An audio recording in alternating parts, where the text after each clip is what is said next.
Hi everyone, welcome to week 7. This week we'll be staying with the topic Unsettling the Colonial Structures of Family Life, and we'll be paying specific attention to Erica Berman's chapter 7 on attachment theory.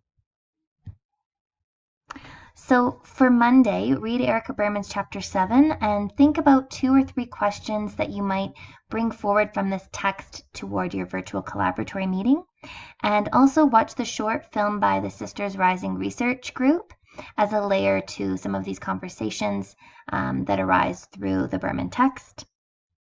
And by Sunday at 11:55 p.m., participate in your group's 1-hour virtual collaboratory and submit your weekly note as a group. And there'll be more information on this to come in the next slides. So throughout this course, we've been taking a critical lens and discussing developmental psychology research and its technologies. And as we've discussed before, by technologies, I don't mean only digital technologies, but also the measurements and assessments of children's abilities via research and also in practice. So measurement tools such as the Ages and Stages questionnaires, parenting checklists, assessments of readiness, and things of this nature. So Donna Haraway writes that misogyny is deeply implicated in the dream structure of the laboratory. And misogyny here refers to an ingrained prejudice toward women, an effect of patriarchal societies where gendered systems position women as subordinate. So in this chapter, Erica Berman unpacks some of the technologies of developmental theory and how they position women in particular static roles within society.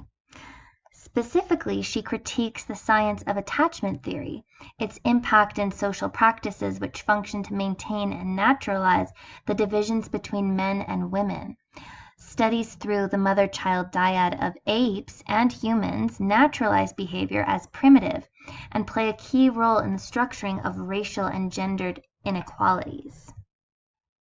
So Haraway further states that these huge leaps of scientific reason and the collapsing together of cultural, historical, and species specificity enable the production of the unmarked abstract universal man, where the general and universal is sought over rather than the particular and the specific.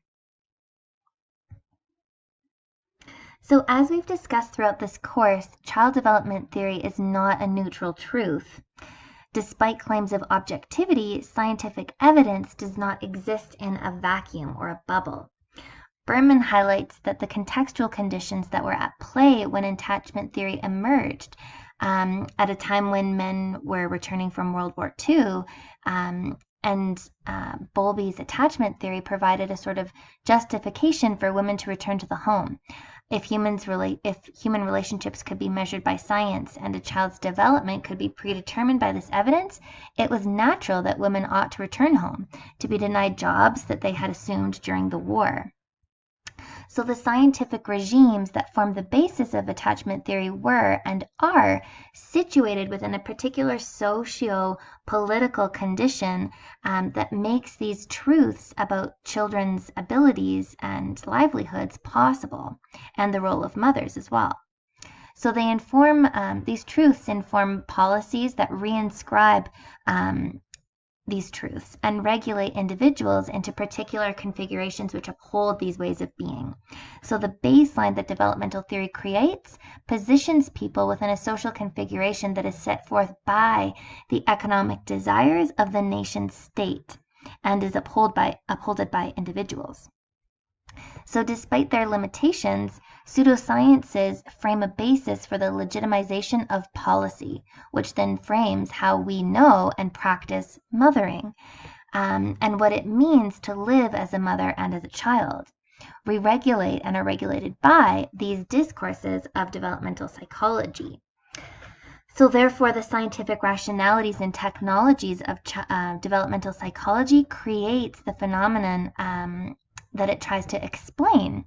And as Law writes, quote, these methods produce realities. And I think this is something that Erica Berman is trying to speak to this week.